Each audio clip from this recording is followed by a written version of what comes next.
Fresquinhas, coloridas e com preço baixo. Assim, expostas na feira, as hortaliças e verduras chamam a atenção do cliente. Mas não era assim que o consumidor esperava encontrar esses alimentos.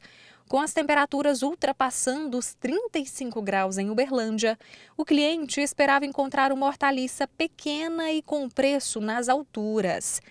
Quem explica essa curiosidade é o professor de Fisiologia Vegetal, que estuda as plantas. O profissional adianta que o calorão ajuda no amadurecimento de algumas frutas e verduras e, por isso, a oferta do produto na banca aumenta, o que faz com que o preço ofertado ao consumidor abaixe. Nesse período agora, o que acontece? Devido às altas temperaturas, nós precisamos entender que muda muita coisa em relação à fisiologia da planta e principalmente em relação à questão do seu desenvolvimento. Porque se a gente for analisar, essas altas temperaturas elas vão influenciar dentro de um processo de produção onde as pragas principalmente, né, principalmente falando das folhosas e tudo mais, que devido à questão da umidade, que elas necessitam de baixa umidade, o que acontece? É um clima super favorável para a planta e não para a praga. Né? Isso faz com que há um aumento na demanda e o que vai acontecer? Essa demanda, muitas vezes, ela vai estar acondicionada principalmente ao que o produtor já tem estocado dentro da propriedade. Nós vamos ver que essa grande oferta desses produtos, elas estão associadas a quem?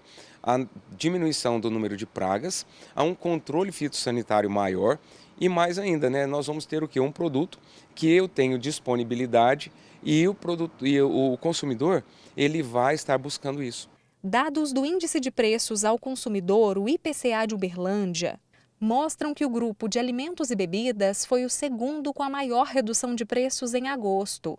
O subgrupo dos tubérculos, raízes e legumes, que inclui a batata, cenoura e cebola, foi o que puxou essa queda, com uma redução de quase 20% em comparação ao mês de julho, o dobro da variação registrada no ano passado no mesmo período.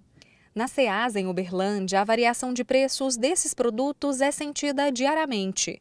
O tomate, por exemplo, em uma caixa com 24 quilos, era vendida a R$ 50 em agosto e a R$ 40 neste mês de setembro.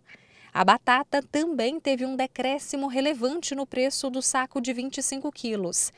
Era vendida a R$ 110 em agosto e neste mês é comercializada a R$ 67. Já a cenoura saiu de R$ 60 o saco de 20 quilos em agosto para R$ 40 em setembro. A produção cresceu, né? E a procura continuou a mesma. Se houvesse um aumento grande na procura, o preço teria aumentado um pouco. Mas como não teve esse aumento de demanda, o preço caiu e a tendência dele é se manter por mais alguns dias. A redução no preço desses produtos também é sentida aqui na feira, viu? Nesta barraca, por exemplo, o tomate e também a cenoura foram os itens que sentiram essa queda. O tomate, por exemplo, era vendido há 3 meses a R$ 15 o quilo. E agora, esse mesmo quilo não chega nem a R$ 5. Já outro produto, por exemplo, no caso da cenoura, esse pacotinho aqui, de cerca de meio quilo deste item, custa hoje R$ 2. E 3 meses atrás custava cerca de R$ 5.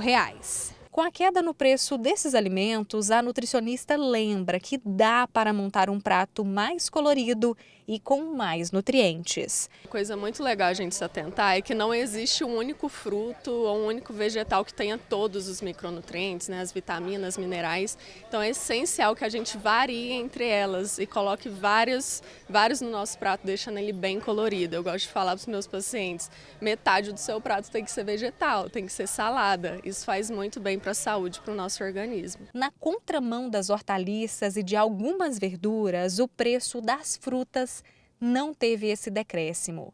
Segundo este professor, muitas delas mantiveram o valor cobrado por quilo ou tiveram aumento de preço.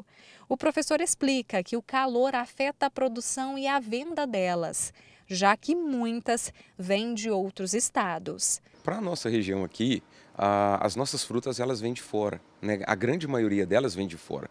A maçã, o melão, a manga, né? Então, na região Nordeste, o clima está bem controlado, né? Então, assim, o período de chuvas, período de produção, mas o que acontece? Como nós precisamos de equilibrar uma parte que vem de outras regiões, o que acontece? Se vier da região de São Paulo, assim como nós, eles também estão sofrendo com as altas temperaturas.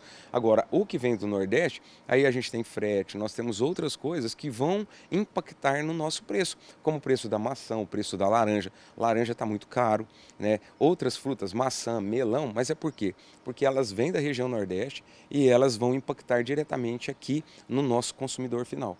O segredo, então, é aproveitar as hortaliças de todas as formas, desde as folhas até o talo. E, claro, sempre bem higienizadas. São alimentos também extremamente ricos em fibras que ajudam a regular nosso intestino. Elas já estão muito presentes na nossa alimentação aí da população brasileira, né, como o alface, couve, o almeirão, a rúcula. Então é muito importante que elas estejam na nossa alimentação. E uma forma de reaproveitá-las, geralmente a gente desperdiça muitas outras partes dos vegetais, por exemplo, os talos, semente, a casca, e a gente pode consumir essas partes também, que muitas das vezes a gente joga fora, né? Então a gente pode, por exemplo, o ramo da cenoura, que muitas vezes a gente corta, joga no lixo, a gente pode fazer ali um suco, a gente pode colocar ela no purê. Os talos também do agrião, por exemplo, a gente tira as folhas, joga o talo fora, mas esse talo também pode ser consumido.